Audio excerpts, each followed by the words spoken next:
السلام عليكم. اليوم غنشارك معكم هاد الحلوه ديال الجزر اولا ديال الخيزو كيف كنقولوا حنا في المغرب. غاديه تعجبكم، غير جربوها كونوا متاكدين. المهم قبل ما نبداو، اول حاجه ما تنسوش الاشتراك في القناه والضغط على الجرس باش يبقى يوصلك كل جديد. اول حاجه نحتاجو الجزر، اللي نحتاجو 8 ديال الحبات تاع الجزر اولا كيف كنقولوا قلت لكم خيزو. المهم كنحتاجو 8 الحبات اللي يكونوا متوسطين، الا كانوا عندك كبار ديري غير 4. وهنايا كنحتاجو الكوك اللي كيكون على حسب الخليط. في اخر الفيديو غادي نقول لكم شحال داليه.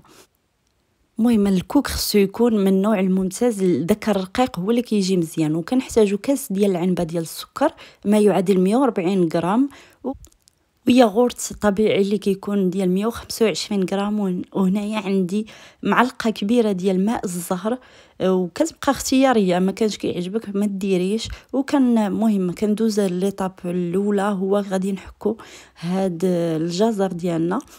كنحاولوا نحكوه في واحد الحكاكه اللي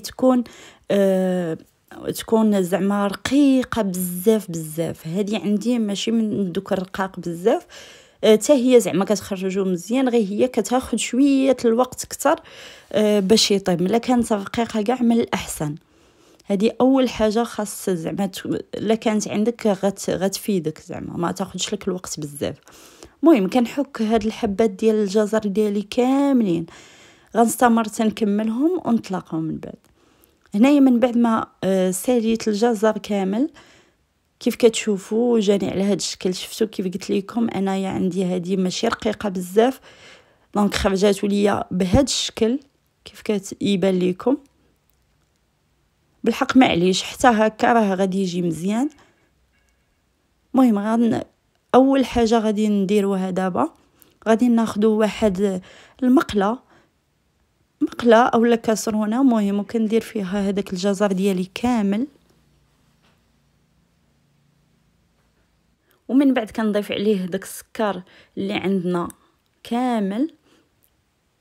وغادي ناخذ واحد المغرفه ديال الخشب، وغادي نخلط مزيان السكر مع خيزو. غندوز نشعل على النار، وغادي نحطو عليها عافيه، زعما في الاول عافيه مهيله حتى كنخلطو مزيان داك خيزو مع السكر.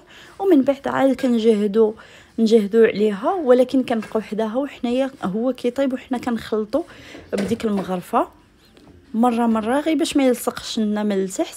وهو من بعد ما كيبدا يطيب كيطلق واحد الماء. هذاك الماء هو اللي ما خصوش يبقى، كيخصنا نبقاو المهم نخليوه يطيب حتى ما تبقاش فيه ولو نقطه ديال داك الماء، تيحيد كامل. حيت الا خلينا هكا غادي يجينا داك الخليط ما غاديش يتجمع لينا، غيطلق الماء وعاد زيد داك الياغورت اللي غنزيدو عليه ما غيجيناش القوام اللي حنايا باغين. المهم كنخليوه حتى ينشف تماما. من بعد ما كينشف هانتوما هنايا بدا كينشف، كتشوفوا كيكون داك اللون ذهبي كيف شفتوه، ها هو نشف مزيان وكيولي كيتجمع. هانتوما ملي كتجمع ديك الساعه تولي تجمعيه كيتجمع كيبقى كيف ما درتي ليه. ومن بعد اول حاجه غادي نديروها كنزيدو عليه داك الياغورت، ولكن قبل ما نضيفوا الياغورت خاص نتسناو حتى يبرد تماما. عاد ديك الساعه نضيفوا عليه الياغورت. من بعد الياغورت غادي نبقى نخلطو، كنحاول نخلط مزيان كيف كتشوفوا. ما قنعتنيش المعلقه وانا نخدم بيديا. المهم كنضيف عليه ديك المعلقه ديال ماء الزهر، وكنخلط كيف ما ديما تنخلط مزيان.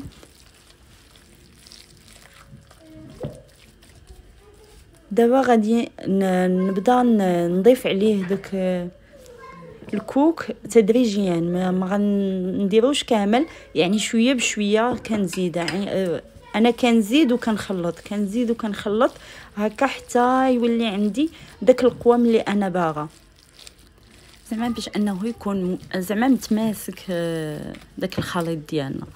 ودابا غادي نبقى نضيف الكوك، ناخذ معلقه كبيره ونبقى نضيف في الكوك تدريجيا، وانايا تنخلط في نفس الوقت.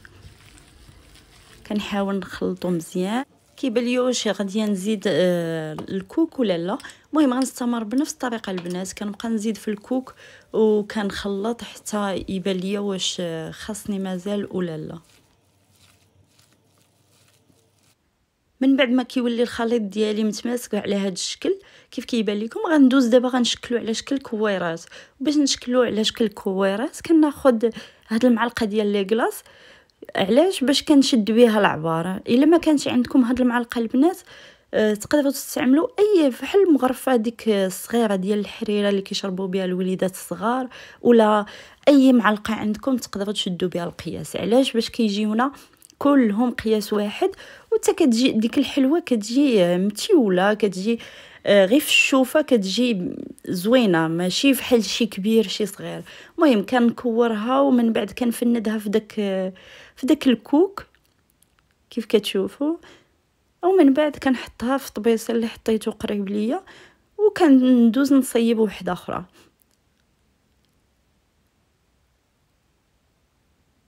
المهم كنحاول انني نعمر المعلقه ونشوف نفس القياس اللي درت في الاولى، وكنستمر على نفس القياس حتى كنكمل كاع الخليط اللي عندي. كنكورهم بين يدي على هذا الشكل، ومن بعد كيف شفتوا كيعطينا هذا الشكل بحال ما هكا. ومن بعد غاديه دابا ندوز شو على اللون، لون ذهبي فيها كيف شفتوا زويون. المهم كنستمر بنفس الطريقه. وبغيت نقول لكم واحد الحاجه، واحد النقطه بالنسبه للبنات اللي ما عندهمش ما عندهمش شي معلقه باش يشدوا بها العبار بحال ما هكا.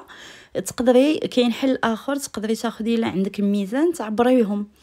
علاش؟ باش كيجيو كيف كتشوفوا السيدات اللي كيصايبوهم يبيعوهم هكا تيديروا باش كيجي داكشي متيول ومقاد.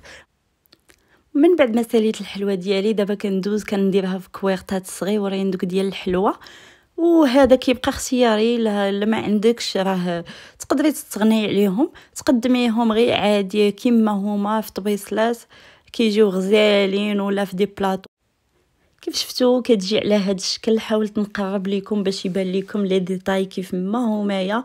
كيف شفتوا كتجي اللوين زويون وغزاله، كتجي هماويه في الحطه وحتى في المذاق. ما غاديش تندموا، غير جربيها وانا متاكده غادي تعجبكم. وما تنساوش البنات الا عجباتكم ما تنساوش تصيفطوها للاصدقاء ديالكم والعائله باش حتى هما يفرحوا وليداتهم في هذا العيد. انا بعدا وليداتي تسطاو عليها كتعجبهم، شحال من مره كنصايبها ليهم كتجي غزاله البنات، ما غاديش تندموا. المهم لا عجباتكم ما تنساوش الاشتراك في القناه وتفعيل الجرس باش يبقى يوصلكم كل جديد وتبقاو من الاوائل اللي كيعرفوا بان نزلت فيديو على القناه. المهم هكا وصلنا لاخر الفيديو، ونتلاقاو في فيديو جديد ان شاء الله.